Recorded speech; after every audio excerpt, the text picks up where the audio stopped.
बॉलीवुड के सुपरस्टार सलमान खान को जान से मारने की धमकियां देने वाले लॉरेंस बिश्नोई के कज़न ने इल्ज़ाम लगाया है कि अदाकार ने उनकी बिरादरी को भारी रकम की पेशकश की थी।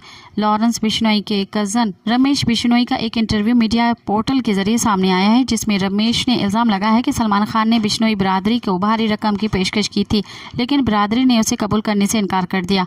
रमेश बिश्नोई ने मजीद कहा कि काले हिरन के मारे जाने वाले वाक़े पर पूरी बिश्नोई बिरादरी जेल में बंद लॉरेंस बिश्नोई के साथ खड़ी है। रमेश का अपने बयान में कहना है कि सलमान के वालिद सलीम खान ने कहा है कि लॉरेंस किंग्स पैसे के लिए ऐसा कर रहा है। मैं उन्हें याद दिलाना चाहता हूं कि उनका बेटा बिश्नोई बिरादरी के सामने एक चेक बुक लेकर आया और कहा था कि इसे नंबर से भर दो और जो चाहे रकम ले लो। मज़ीद ख़बरन ऐं तफ़सीलात लाइ विज़िट कयो असांजी वेबसाइट www.awamiNewsHD.com ऐं ॾिसंदा रहो अवामी न्यूज़ HD।